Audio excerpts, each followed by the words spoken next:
Guys, ഇന്നത്തെ ദിവസം നമ്മുടെ ആദൂട്ടൻ്റെ ഡേ ആണ് കേട്ടോ. അവൻ്റെ ബർത്ത്ഡേ ആണെന്ന്. അപ്പോൾ അവൻ എന്താ റെഡി ആയിട്ട് നിൽക്കുകയാണ് കേട്ടോ സ്കൂളിൽ പോകാനായിട്ട്. ഇന്നിപ്പോൾ അവന് എക്സാം സ്റ്റാർട്ട് ചെയ്യാണ്, പോകാതിരിക്കാൻ പറ്റില്ല. അപ്പോൾ ദാ അനിലേട്ടൻ്റെ പെങ്ങളുടെ മകൻ എന്താ അമ്മയെ കൊണ്ടുപോകാൻ വന്നിട്ട് അമ്മ നിന്ന് നിൽപ്പിൽ തന്നെ പായസമൊക്കെ കുടിച്ച് പോകാൻ റെഡിയായി. കാരണം എന്താണെന്ന് വെച്ച് കഴിഞ്ഞാൽ അവിടെ നിന്നൊരു വേലുണ്ട്, അപ്പം അങ്ങോട്ട് പോകാൻ വേണ്ടി നിൽക്കുകയാണ്. ഇന്നിപ്പോൾ പിറന്നാളായിട്ട് ആളിവിടെ സ്ഥലത്തുണ്ടാവില്ല.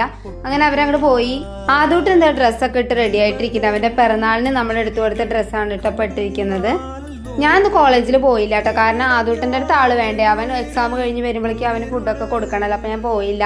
ഇതൊക്കെ പറഞ്ഞിട്ട് ഞാൻ ഇപ്പം എങ്ങോട്ട് ഉടുത്തൊരുങ്ങി പോകണമെന്നല്ലേ നിങ്ങൾ വിചാരിക്കുന്നുണ്ടാവുക. വേറെ അങ്ങോട്ടും എല്ലാവർക്കും ബാങ്ക് പോകേണ്ട ആവശ്യം ഉണ്ടായിരുന്നു. അപ്പം അതിന് വേണ്ടിയിട്ട് പോവുകയാണ്. അപ്പം അച്ഛന് ഇന്ന് എന്തായാലും എക്സാമൊന്നും ഇല്ലാത്തതുകൊണ്ട് അവൻ അവിടെ വീട്ടിലുണ്ടാവും.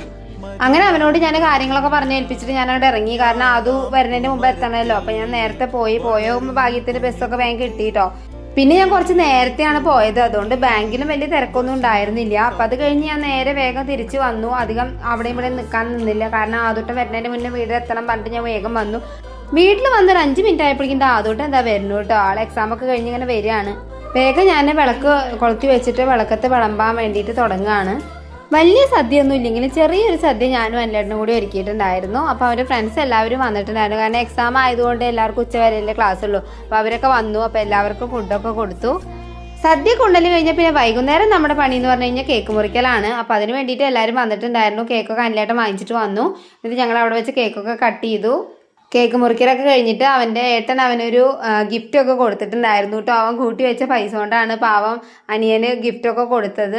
അപ്പോൾ അതൊക്കെ കണ്ടപ്പോൾ ശരിക്കും സന്തോഷമായിട്ട്. കാരണം ഇന്നത്തെ കാലത്ത് കുട്ടികൾ ഇപ്പോൾ ക്യാഷ് കിട്ടിക്കഴിഞ്ഞാൽ വേഗം ചിലവാക്കി കളയുകയല്ലേ ചെയ്യുക. പക്ഷേ ഇവൻ എന്താ ചെയ്തത്, അവനത് കൂട്ടി വെച്ച് അവൻ്റെ അനിയൻ അത് വാങ്ങിച്ചു കൊടുക്കാൻ കാണിച്ച അവൻ്റെ മനസ്സുണ്ടല്ലോ, അതെന്നെ വലിയൊരു കാര്യമാണ്. കാരണം ഇന്നത്തെ കാലത്ത് കുട്ടികളിൽ ഞാൻ പോലും പറഞ്ഞിട്ടില്ല ഇങ്ങനെ ഒരു കാര്യം. സർപ്രൈസ് ആയിരുന്നു. അപ്പോൾ അനിയന് വലിയ സന്തോഷമായിട്ട് അത് കണ്ടപ്പോൾ.